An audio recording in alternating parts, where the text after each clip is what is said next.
Hi friends, welcome to my channel Krish Tech. Spoken English through Telugu. Friends, if you visit my channel for the first time, please subscribe and tap the bell button. 30 రోజుల English course spoken English course in Telugu in a simple way day 17వ రోజు.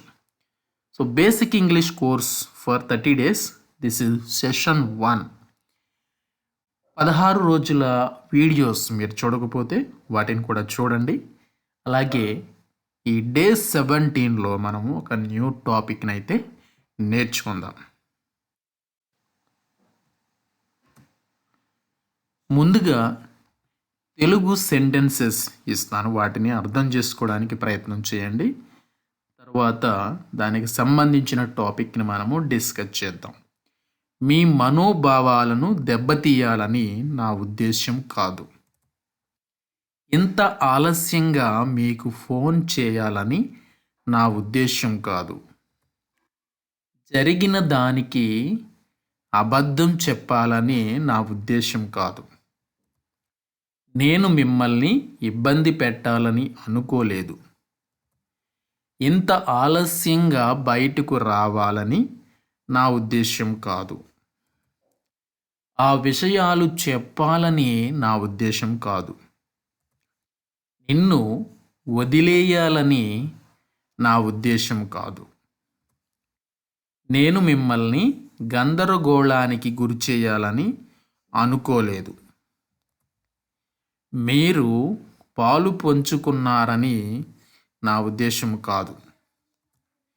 ఇబ్బంది పెట్టాలని నా ఉద్దేశం కాదు. So ఇలాంటి sentences దీంట్లో మీరు గమనించినట్లయితే నా ఉద్దేశము కాదు అనేది అన్నిట్లో కామన్గా వస్తూ ఉంది. సో మరి ఇలాంటి సెంటెన్సెస్ని మనము ఇంగ్లీష్లో ఎలా చెప్పాలి, ఏ స్ట్రక్చర్ ఉపయోగించాలి అనేది నేర్చుకుందాం. I didn't mean to plus verb. I didn't mean to. So ఇక్కడ ద వర్డ్ didn't didn't అని చదవకూడదు, didn't అనాలి. The word didn't is a contraction of the words did not. did notకి కాంట్రాక్షన్ అంటే shortcut didn't. So when using it in a sentence with the words mean to didn't mean to రెండు కలిపి ఉపయోగిస్తే దానికి అర్థం ఏమొస్తుందంటే you are informing someone that you did something you regret or sorry for. నువ్వు చేసినటువంటి పనికి నువ్వు రిగ్రెట్ అవుతున్నావు లేదా నువ్వు బాధపడుతున్నావు అని తెలియచేయడం. ఓకే, నీ ఫీలింగ్ని నేను అలా చేసినందుకు నేను బాధపడుతున్నాను అంటే నిన్ను అలా బాధ పెట్టాలని నేను అనుకోలేదు అని దాన్ని సరి చేసుకుని చెప్తూ ఉన్నప్పుడు మనము didn't mean to అని ఉపయోగిస్తాం. So this could be have B A physical, mental are verbal action. చేసినటువంటి పని ఫిజికల్ పని, ఓకే, ఫిజికల్ అంటే శారీరక సంబంధించినటువంటిదైనా లేదా మెంటల్గా మనసుకు సంబంధించిన పని అయినా లేదా వారల్గా అయినా మాటల ద్వారా బాధ పెట్టినా లేకపోతే ఏదైనా పని చేసి బాధ పెట్టినా లేదా వారు మనసుని ఇబ్బంది పెట్టినా.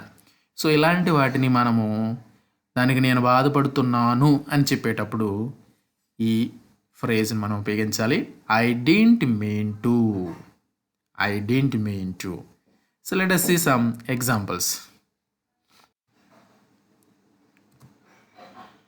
I didn't mean to plus verb. You didn't mean to plus verb. We didn't mean to plus verb. He didn't mean to plus verb. She didn't mean to plus verb. They didn't mean to plus verb. It didn't mean to plus verb. So all the subjects same phrase didn't mean to అనేది ఉపయోగించాలి. అన్ని సబ్జెక్ట్స్కి కూడా ఒకే రకంగా ఉంటుంది. There is no change. Examples: మీ మనోభావాలను దెబ్బతీయాలని నా ఉద్దేశం కాదు. సో ఇక్కడ మీ మనోభావాలను దెబ్బతీయడం. I don't mean to hurt your feelings. Hurt your feelings, మీ మనోభావాల్ని దెబ్బతీయ, హర్ట్ చేయాలనుకోవడం, అంటే మీ ఫీలింగ్స్ని హర్ట్ చేయాలని నా ఉద్దేశం కాదు. ఇంత ఆలస్యంగా మీకు ఫోన్ చేయాలని నా ఉద్దేశం కాదు. I don't mean to call you so late. I don't mean to call you so late. అలా జరిగిపోయింది, కానీ నేను మీకు ఆలస్యంగా చేయాలని నా ఉద్దేశం కాదు. జరిగిన దానికి అబద్ధం చెప్పాలని నా ఉద్దేశం కాదు. I don't mean to lie about what happened. I don't mean to lie about what happened. జరిగిన దానికి అబద్ధం చెప్పాలని నా ఉద్దేశం కాదు.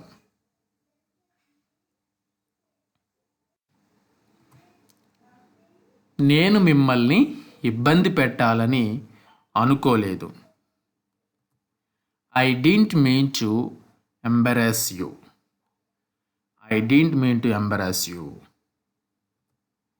ఇంత ఆలస్యంగా బయటకు రావాలని నా ఉద్దేశం కాదు. I don't mean to come out so late. I don't mean to come out so late. ఆ విషయాలు చెప్పాలని నా ఉద్దేశం కాదు. I don't mean to say those things. I don't mean to say those things or I did not mean to say those things. నిన్ను వదిలేయాలని నా ఉద్దేశం కాదు. నిన్ను వదిలేయాలని నా ఉద్దేశం కాదు. I don't mean to leave you out. I don't mean to leave you out. నేను మిమ్మల్ని గందరగోళానికి గురి చేయాలని అనుకోలేదు. I did not mean to make you confused. I don't mean to make you confused. So didn't, did not, both are same. మీరు పాలు పంచుకున్నారని నా ఉద్దేశం కాదు. మీరు పాలు పంచుకున్నారని నా ఉద్దేశం కాదు. I did not mean to think you were involved. I did not mean to think you were involved. ఇబ్బంది పెట్టాలని నా ఉద్దేశం కాదు. ఇబ్బంది పెట్టాలని నా ఉద్దేశం కాదు. I don't mean to cause trouble. I don't mean to, లేదా I did not mean to cause trouble. నిజాన్ని దాచాలని నా ఉద్దేశం కాదు. I don't mean to hide the truth. I don't mean to hide the truth. విద్యార్థిని fail చేయాలని నా ఉద్దేశం కాదు. I don't mean to fail the student. I don't mean to fail the student. Thank you friends. ఈ topic మీకు అర్థమైంది అనుకుంటున్నాను. So అలాగే ఐ డోంట్ మీన్ టు అనే ఫ్రేజ్ని ఉపయోగిస్తూ మీరు కూడా కొన్ని వాక్యాలని ట్రై చేయండి. ఆ వాక్యాన్ని కామెంట్ సెక్షన్లో తెలియచేయండి. అలాగే వీడియోని లైక్ చేయండి, మీ ఫ్రెండ్స్తో షేర్ చేయండి. మన ఛానల్ని సబ్స్క్రైబ్ చేయడం మాత్రం మర్చిపోవద్దు. మరలా మంచి టాపిక్తో నెక్స్ట్ వీడియో కలుసుకుందాం. Until then keep watching. Thank you.